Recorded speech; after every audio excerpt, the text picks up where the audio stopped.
Tempest here. I wanted to bring to you the tournament winning deck list for you from the Tampa Petit Cup this weekend. This is Warsaw. Say hi to everyone, Warsaw. Yeah.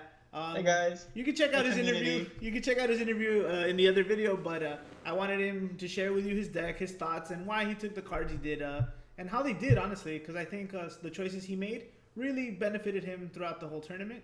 I think he would agree with you as well. So, Warsaw, go ahead and take it away. Absolutely. So first off, let's just break down the deck a little bit. I do run 26 forwards, 7 summons, 17 backups. I feel the number 17 backup is like choice right now. That's the optimal amount. But that's just me and math. But the choices that I want to talk about, because it basically the breakdown, you look at it's your standard mono lightning build. It's Alcid tempo. You do have the Rydia, the Onionite. This time we're adding the Black Waltz. We have the Amand, the Adeas, just for field control. But a couple of things that I actually want to talk about is the tech choices and what this meta not really forced me, but kind of like pushed me to play that sort of way. So to just get value, because remember, at the end of the day, when you're playing cards, you want the most value out of what they do. So right off the bat, let's just talk about Black Waltz. I mean, he amazing against the water matchup, because what I'm trying to minimize is we're talking Opus 2, Opus 3 Mono Lightning was heavy on pings. We're talking you wanted to use Ninja backup to ping for 200. You wanted to do the radio ping for 300 and get the Onion Knight to maybe hit for another 500. And that was super viable. Even though Minwoo's been out since Opus 1, it was still such a great way to run that deck, because even though that's just like the only thing that's stopping you, more or less, you weren't seeing a lot of Cecils in play. It was just something that you can just still gain advantage. But yeah, so Black Waltz now, he reduces power in general, and that's on summon and when he's sent to the break zone. So I find that to be just the fact that you can do it twice off of one card. I mean, that's just value. So I definitely want to run 3 of those. It came in so much clutch when you want to deal with just high forwards. Anything that's 8,000, 9,000 attack, anything higher than that, but mainly 8 and 9,000 attackers. He kind of just bumps them down and allows you to just swing freely, because I mean, a max you're gonna have your Ousted at 7k, your Onion Knight at 7k, Rydia at 6. I mean, these guys, they're always gonna be on board, but they can't really deal with a threat on their own. But yeah, so I found Black Waltz to be something that just really helped me out. The other addition to it, who's also an Ousted target, is Hildebrand. Man, that guy is MVP of the deck. If you guys decide to play Mono Lightning, please go ahead, put him in there and just try him out, because he is so free in this meta. Man, let's just talk about some of the matchups. And I'm always going to refer to water because that's just an uphill battle. But let's talk about Earth too, man. I mean, Earth, you have so many ways to just block you and kind of just gain an advantage. And one of the big cards that you can see in every Earth variant is Shantoto.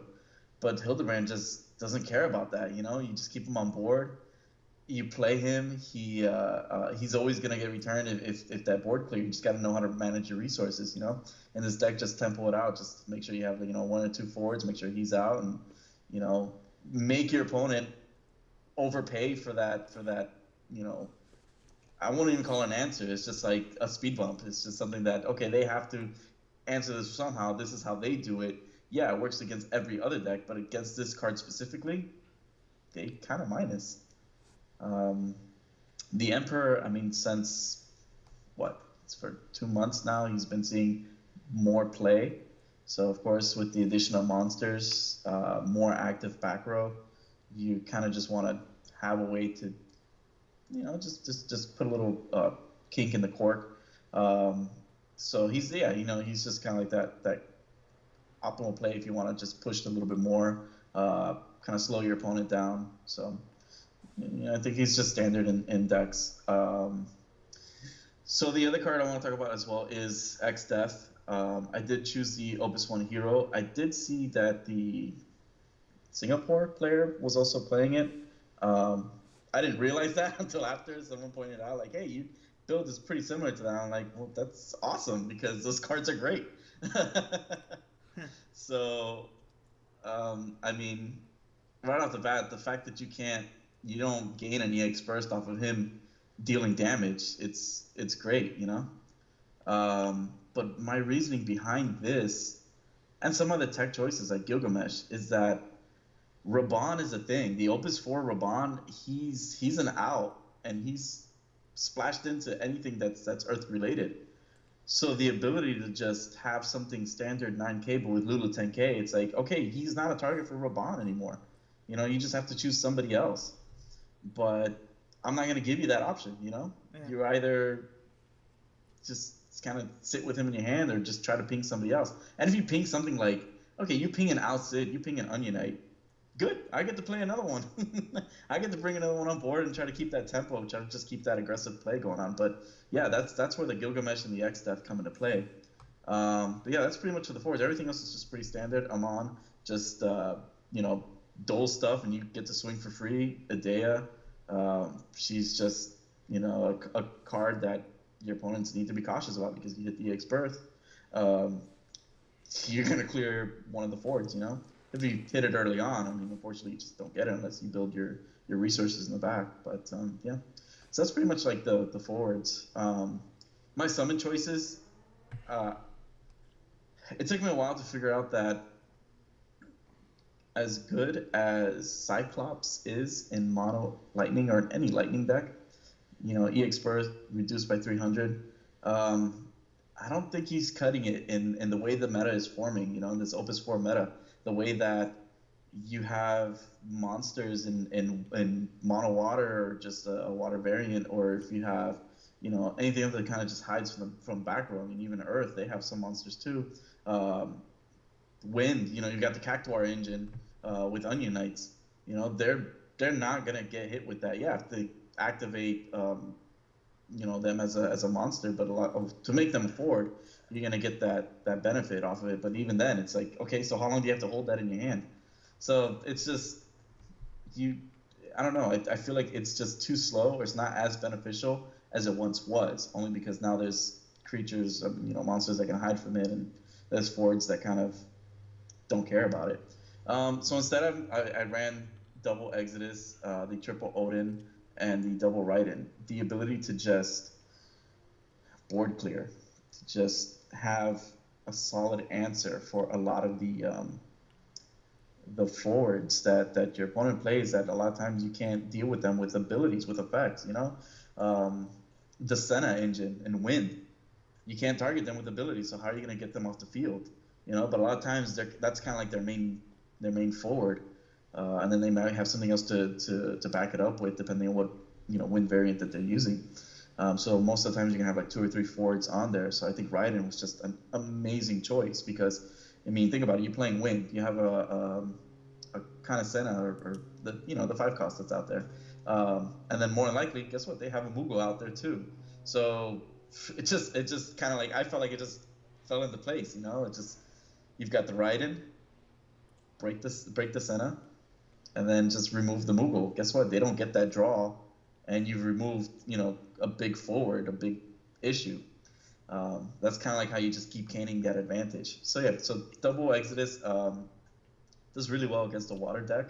The water wind variant with, you know, with Bards, and you just want to swarm the field with Riku and Yuna Pain combo. So a lot of times those guys, you know, you have, okay, so you have Bards, you have Pain, you have Beatrix, you have Garnet, you know, all those are level 3. So, heck, swarm them, bring them all out. um, just clear the board with them. Just make sure that you do gain the advantage when putting those variants on your own side of the field. So when your opponent does have to declare a number, either A, they just declare a number that no forward exists, you know, 12, 13. And all you're doing is just benefiting by clearing 4 or 5 forwards. Or you get it to the point where you have, on your side of the field, maybe you have, you know, a 3 cost, a 5 cost, maybe a 4 cost. And then now they have to choose, and regardless of what number they choose, you're going to end up with a forward still, and you can just kind of like swing for points and damage. Let's move on to the backups. 17, like I said, I think it's a great number, especially in mono lightning or just any lightning deck. You have access to a lot of really great 2-cost backups. Man, where do I begin? I mean, you have anything that gives you first strike, which I love Lancer. I would play Lancer over what's the other one's name? Grimace? Which one? Isn't it Grimace or something like that? No. No. Maki. Grimace is the searcher. It's Maki, no? Maki, right? Yeah, Maki.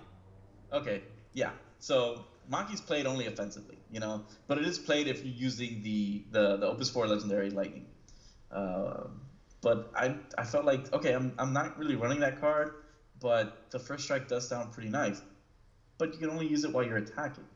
Lancer is a great way to defend, and since I am playing cards like Gilgamesh, like X-Death, who have a potential of being 9k, 10k, 11k beaters, if I'm just sitting on one of those and my opponent has a field and they're about ready to swing, I could play Lancer defensively. I'm like, okay, I'm going to have this guy out with first strike. Good luck. You're just not going to be able to, which allows me to just kind of sit there, build my resources, build a play, and kind of just work my way around the board situation. It allows me to think a little bit more. So the ability to just kind of control the speed at which, your opponent's setting up, things like that, it's really good. It's really good, especially in mono lightning. Other than that, you just have kind of like the standard backups that's always been played. So you have the Opus 1 and Opus 2 Black Mages, the one that breaks if one's dealt a damage, and the other one that reduces by 4,000, which I found to use that a lot in case there was a minimal on the field and you have to break a Sesso, you have to break a Raban if he's in the wind earth, the water earth variant. Nashu with Hildebrand, it's just beautiful, man. Guy's originally 7k. Lulu makes him an 8. Nashu can make him a 10.